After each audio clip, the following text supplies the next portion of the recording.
everybody. Welcome back to Mama McCrazy's in there. Y'all, forgive my hair. I shampooed it. I put curl activator in it and some moisturizer and just threw it up in this bun, this messy bun. It looks like it's gonna rain. Anyway, I'm sitting in my truck warming it up, and I wanted to read the daily devotional with you guys. But first, I want to tell you this book. It's called Know God's Plans for Your Life. God's Plan for Your Life. This book came from my cousin Beauty over at Beauty and Beast Journey. If you're new to this channel, then you may not know that I am recently divorced, relocated from Houston to Oklahoma with 2 of my children. And there was a point in time where I was really going through it. It didn't just happen in the year that I moved. I was in the healing process for several years. So anyway, Beauty sent me this book, and y'all, it has blessed me tremendously. But I thought, why not read today's devotional with you guys? It is today is March 3rd, as you guys can see that. It is Luke 19:28 through 44, when Jesus comes into your life. Blessed is the King who comes in the name of the Lord. Peace in heaven and glory in the highest. Luke 19:38. When we read the account of Jesus' triumph journey into Jerusalem, we cannot fail sensing the joy and excitement of those who offered him such a sincere welcome. He was the long-awaited Messiah who would usher in an era of peace, joy, hope, and liberation. Blessed is the King who comes in the name of the Lord. Throughout the ages, the same feeling of wonderment, awe, and joy has been experienced by people who welcome Christ into their lives. Jesus said that he came so that you may experience the fullness of life. See John 10:10. This means that you can live in peace and calm in the certain knowledge that he is with you at all times. Just as the people of Jerusalem were a captive nation under the hated yoke of the Roman oppressors, so today many people are enslaved by habits that are extremely detrimental to their well-being. The living Christ offers to liberate you from these habits.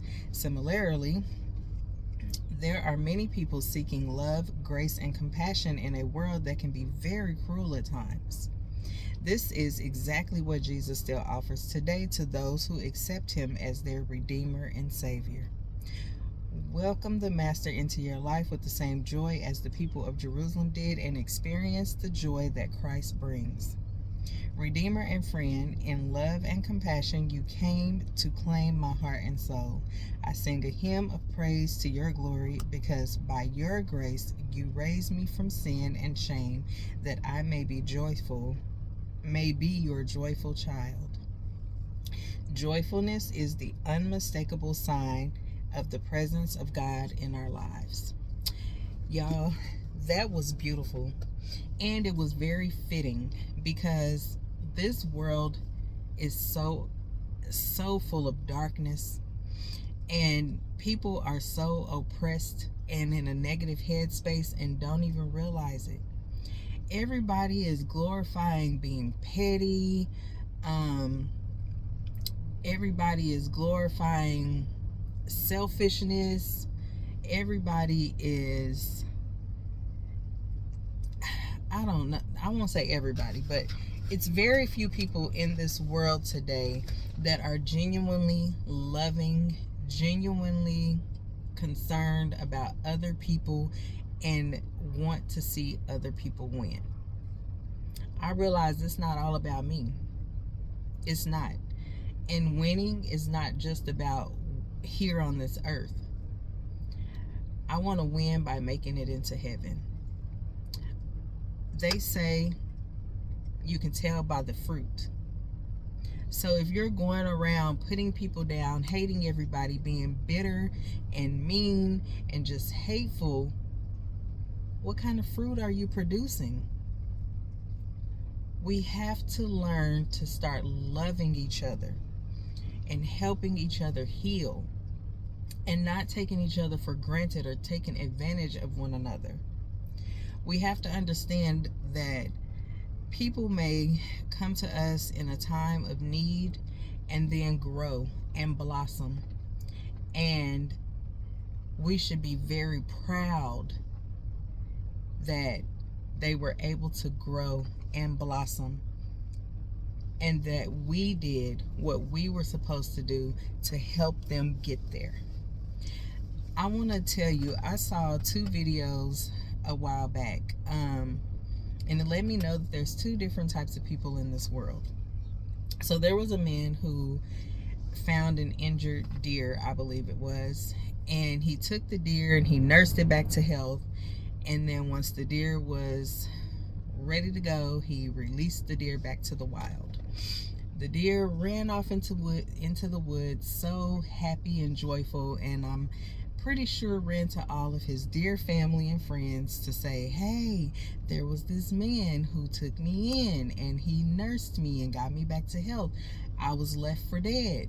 Okay, well, this deer then once a year would come back and bring his family or whatever, I guess, to show the man, or show off the man to his family. And then there was another video where a lady, I think it was either a squirrel or a bird, I can't remember, it was some animal, some smaller animal that she found, and she nursed it and then tried to release it, and it would not leave. It would not go to be on its own. So that let me know that there are actually 2 types of people in this world.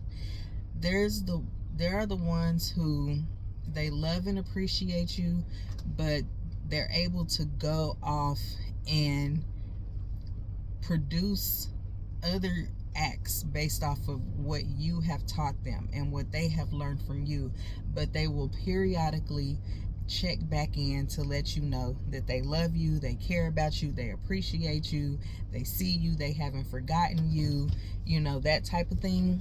And then there are the people who, they don't know how to let go. They're comfortable with you taking care of them.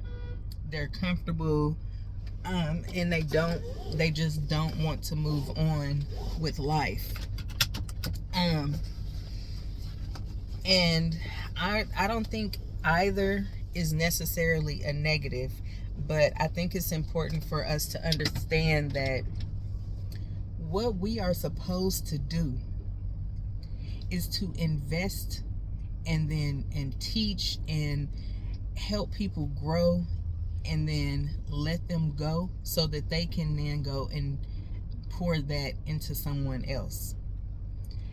We're supposed to be happy when people grow.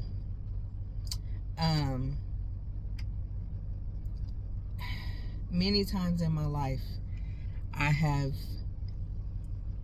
taken people in, held them close to me, poured positivity into them, and then let them go and let them blossom. I have never forgotten those people, and I know those people have never forgotten me.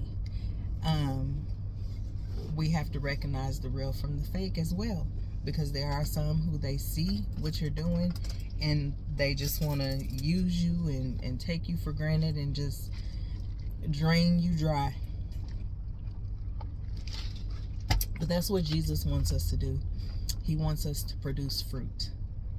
I don't know who this DHL truck is looking for, but I wish it was me, because I could use some money.